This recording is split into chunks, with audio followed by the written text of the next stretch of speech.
you next, Wayne. We'll get there. And now back to Wayne. Currently, Houston's residents pay taxes to Harris County for flood control. How will the imposition of a new drainage fee impact the working relationship between the city and county to improve flooding, and how would the smaller local municipalities play into this plan? What is the likelihood of this fee being extended to the city's ETJ? You'd have to talk to an attorney about extending it to the ETJ. I don't think they have the city has the ability to do that. As far as the relationship between the city and flood control, they have an excellent working relationship.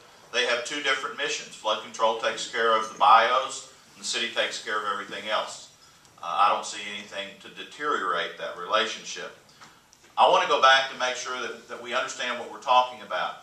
We're talking about taking this city off of debt in terms of fixing its infrastructure.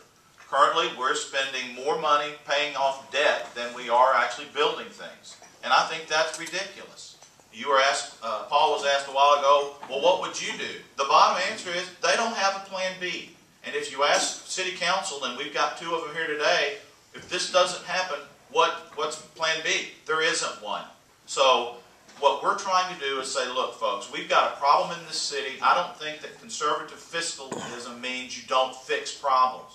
So we found a pay-as-you-go way, no debt, to correct the street and drainage problems in our city.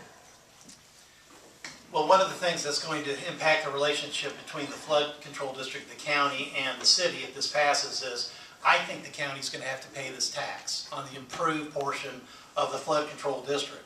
There's a big debate about that at this point because, again, there is no exemptions that have been discussed for any party. The mayor won't approve any, even for churches, schools, charities, or much less over 65 homeowners. Now, when you talk about the other problems with Prop 1, it basically comes down to this. This is the first time in my public life I've seen anything proposed that says a minimum tax or fee. That means that I can't tell you as a tax man how much this is going to cost you in the future because no one can, because it's a minimum $125 million a year. For you, Paul, presently, who is projected to pay and who is exempt from the proposed drainage fee? And if that changes, what impact does that have on the proposed rate?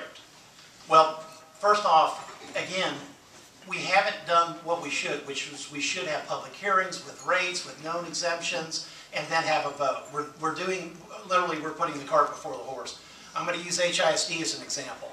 HISD is going to have to pay probably $3 to $3.5 million a year of this fee.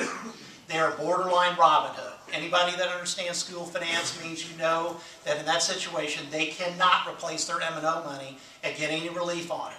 The only way HISD is going to pay this fee is by laying off 70 to 77 teachers because that's what it's going to take to balance their books. You can boo all you want, but you can't change the laws of physics. We've got a problem with how Prop 1 is put together.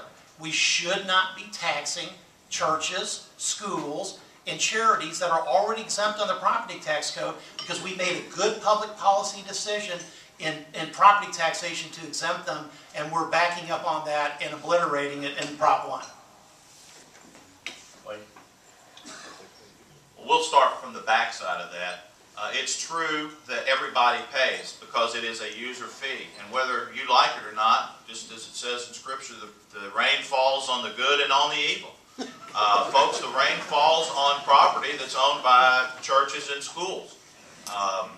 And if you're sitting up here thinking I'm anti, I'm not. I used to be chairman of the finance committee of my church. And let me tell you, when insurance rates went up after we had to pay them. I didn't see a bunch of people out protesting in the streets. It's a fact of life. We have a system that is deteriorated. It's not working. The streets are flooding. We've got house flooding. And so we need to pay Viper. As the mayor said recently, there is no tooth fairy. Well, guess what? There's no drainage fairy and there's no infrastructure fairy.